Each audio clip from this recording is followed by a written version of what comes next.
안녕하십니까. 다도건축사사무소의 최현철 건축사입니다. 이번 시간에는 방화구획에 대해서 설명을 좀 드릴 텐데요.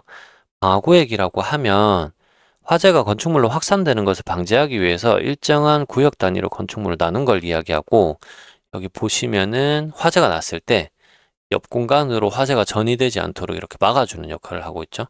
네, 요거를 이제 방화구획이다라고 보시면 될 것 같아요.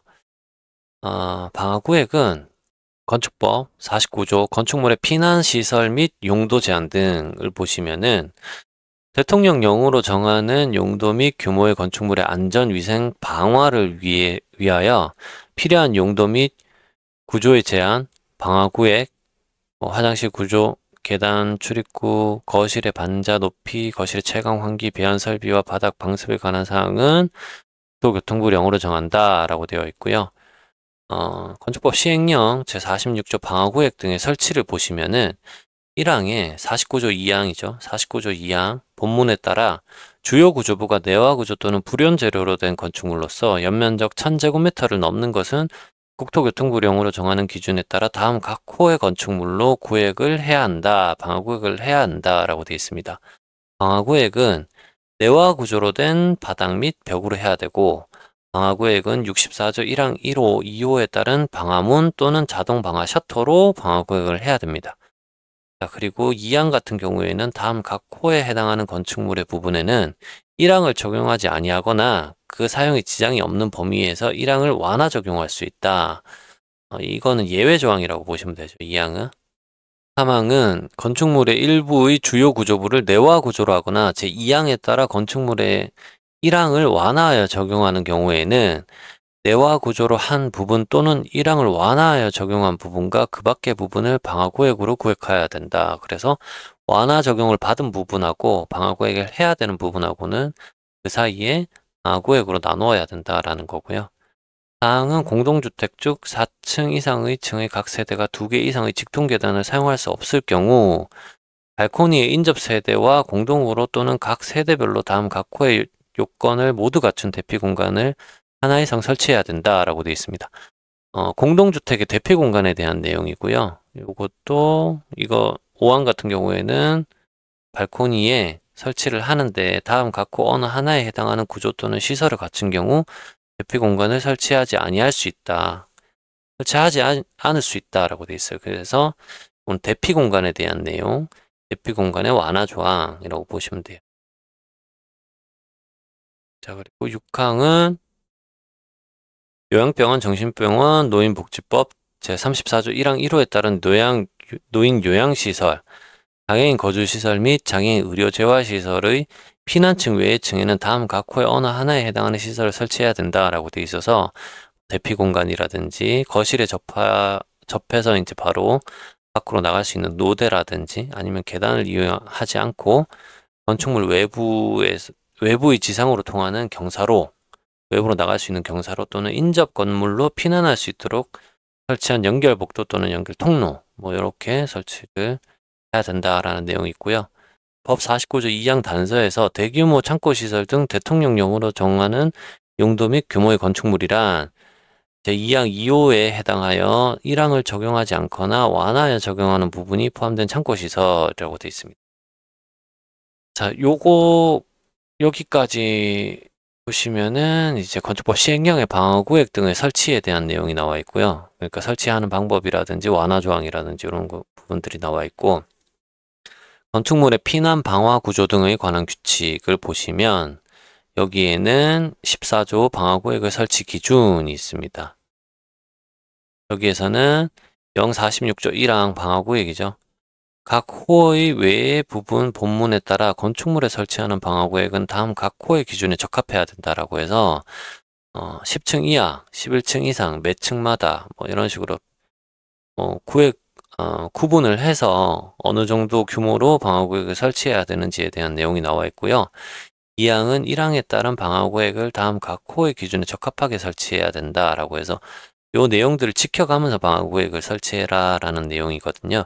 요거는 제가 밑에서 요약해서 한번 설명을 좀 드리도록 하겠습니다. 그리고 3항, 4항, 5항, 6항은 한 번씩 읽어보시면 될 것 같고요.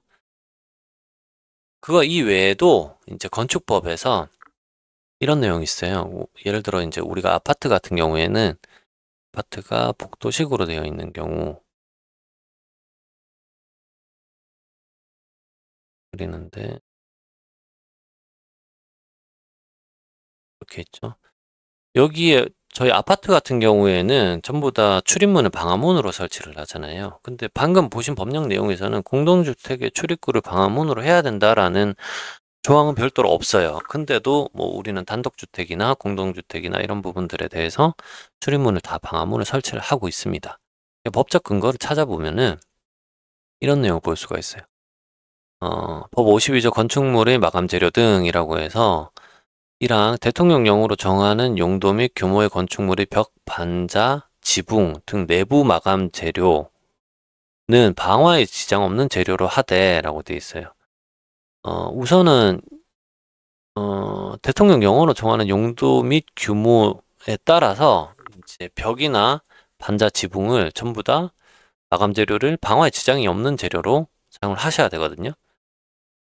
제가 중요하니까 이렇게 놓을게요. 그리고 건축법 시행령을 보시면 법 52조 1항, 52조 1항이죠. 대통령령으로 정하는 용도 및 규모의 건축물이란 그 내용이죠. 다음 각 호의 어느 하나에 해당하는 건축물을 말한다. 다만 다음은 각 호의 어느 하나에 해당하는 건축물의 주요 구조부가 내화 구조 또는 불연 재료로 되어 있고 그 거실의 바닥 면적이 200제곱미터 이내마다 방화구역이 되어 있는 건축물은 제외한다. 여기에서 스프링클러나 그 밖에 이와 비슷한 자동식 소화 설비를 설치한 바닥 면적을 뺀 면적으로 한다라고 되어 있습니다. 여기에 용도가 다 나와 있고요. 이 용도에 따라서 200제곱미터마다 방화 구획을 하면 그러면은 이제 방화에 지장 없는 재료로 사용을 하셔도 된다라는 내용. 그러니까 한 번 더 설명을 드리면 호화가 여기 있는 걸로 보고요.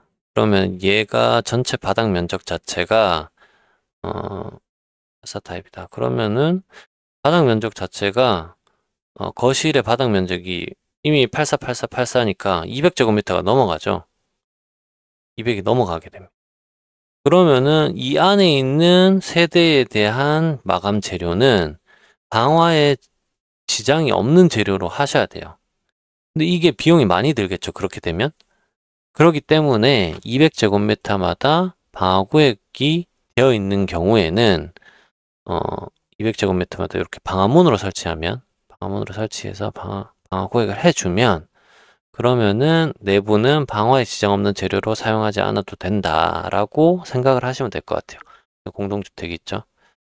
다가구, 다중주택, 단독주택도 동일합니다. 이게 이제 층별 면적을 이야기하는 게 아니다 보니까 다가구, 다중주택, 다가구 주택, 단독주택도 포함이 될 수가 있겠죠. 그리고 다른 뭐 여기 있는 근생이라든지 창고라든지 포함이 될 수 있습니다. 여기 보시면 200제곱미터가 그 거실의 바닥 면적이 200제곱미터 이내마다 방화구획이라고 되어 있잖아요. 그래서 건물 전체를 이야기하는 겁니다. 층별로 보는 게 아니고. 네. 그래서 웬만한 건축물들은 다 해당이 되지 않을까, 규모가 조금만 있더라도 다 해당이 되지 않을까라고 생각이 들고요. 건축물의 설비 등에 관한 규칙을 보시면 개별 난방 설비라고 있습니다.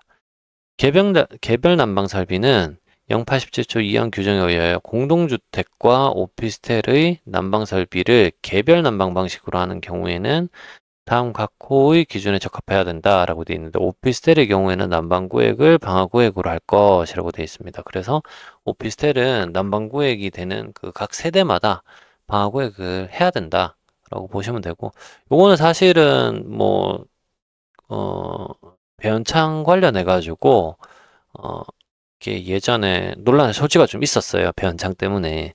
그래서 그때 이제 요게 들어간 조항이라고 보시면 돼요. 오피스텔의 경우에는 난방구획을 방화구획으로 한다라는 건. 그래서 나중에 제가 배연창은 별도로 설명을 한번 드릴 수 있도록 하겠습니다. 네. 자, 그러면 정리를 한번 해보겠습니다. 방화구획은 연소 방지와 안전한 피난을 위해 방화벽, 자동 방화 셔터 등으로 건축물 내부를 구획하는 것을 이야기하고 방화구획 대상은 주요 구조부가 내화 구조 또는 불연 재료로 된 연면적 1000제곱미터가 넘는 건축물. 내화 구조는 별도로 제가 링크를 올려놓을 테니까 위에 카드로 들어가시면 이 내용을 보실 수가 있어요. 블로그에도 글이 있으니까 이거 확인하시면 됩니다. 네. 그리고 제일 중요한 게 제일 중요하고 궁금해 하시는 게 이거죠. 방화구획 기준이 뭐냐? 다음 각 호의 기준에 따라 내화 구조로 된 바닥, 벽 및 방화문 또는 방화 셔터로 구획을 하셔야 됩니다. 일단은 몇 층마다 구획하셔야 되고 10층 이하인 층은 바닥 면적 100제곱미터, 스프링클러 등을 설치 시에는 300제곱미터 이내마다 구획하시면 되고 11층 이상의 층의 바닥 면적은 200제곱미터, 스프링클러 등을 설치하는 600제곱미터 이내마다 구획. 벽 및 반자의 실내 마감 불연 재료로 한 경우에는 500제곱미터, 여기에다 스프링클러까지 설치를 하면 1500제곱미터. 그다음에 플로티나 그 밖에 이와 비슷한 구조의 부분을 주차장으로 사용하는 경우 그 부분의 건축물을 다른 부분과 구획해야 된다 라고 되어 있는데, 이거는 필로티 주차장 방화 구획을 확인하시면 되고요. 건축법 시행령 61조에 따른 건축물 200제곱미터 이내마다 방화 구획할 것이라고 되어 있는데, 요거는 상세 내용은 위에서 마감 재료에 대한 내용을 설명드렸으니까 거기로 한번 확인해 보시면 되고요. 개별 난방식 오피스텔의 경우 난방 구획을 방화 구획으로 할 것이라고 되어 있습니다. 그리고 내려오시면은 방화 구획의 적용의 예외 조항이 있는데, 예외 조항은 위에 있으니까 한번 쭉 읽어 보시면 되고, 아파트 대피 공간 설치가 있는데, 대피 공간 같은 경우에는 제가 공동주택의 대피 공간이라고 해서 별도로 만들어 놨어요. 그래서 요거를 한번 보시면 되고, 거기다가 직통계단 2개소 이상 설치 기준인데, 요건 예외 조항이죠. 공동주택의 대피 공간 설치하지 않으려면 직통계단을 2개소 이상 설치하셔야 되는데, 그 2개소가 이제 그 2개소에 대한 내용을 제가 별도로 만들어 놨으니까 확인하시면 됩니다. 그리고 요양병원, 정신병원, 노인 요양시설, 장애인 거주시설 및 장애인 의료 재활시설의 피난층 외의 층에는 층별로 대피 공간이나 거실에 설치된 노대, 그리고 지상에 통하는 경사로 인접 건물로 피할 수 있는 연결 복도 통로를 설치해야 된다라고 법에 있었는데, 요거는 2014년, 2018년 장성 요양병원 화재하고 밀양 세종병원 화재로 사망자하고 부상자가 많이 발생을 됐어요.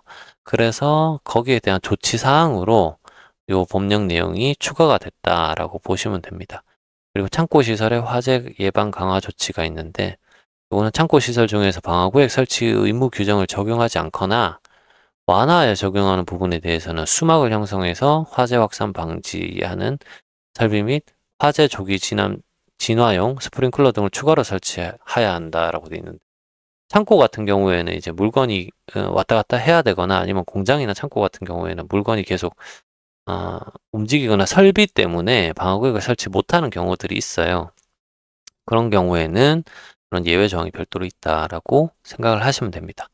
자, 오늘은 방화구획에 대해서 한번 알아봤고요. 방화구획 내용이 좀 많이 있기는 있어요. 근데 한번 쭉 읽어보시고 수시로 한번 찾아보시면서 적용을 좀 하시면 될 것 같습니다. 자, 그러면 다음 시간에도 또 다른 정보를 제공해 드릴 수 있도록 노력하겠습니다. 다도건축사 사무소의 최현철 건축사였습니다. 감사합니다.